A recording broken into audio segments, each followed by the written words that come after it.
They come from a very famous fossiliferous location in the United States. It's in the area between Wyoming and Utah, Jurassic period, so we are talking about 180 million years ago. And it's very important because we have a fight between two dinosaurs that were living at the same time.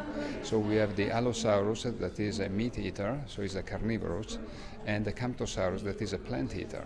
We find them, especially in the United States. I mean, dinosaurs are found all over the world, but mainly in the United States, where it is legal to dig them and collect them in private land.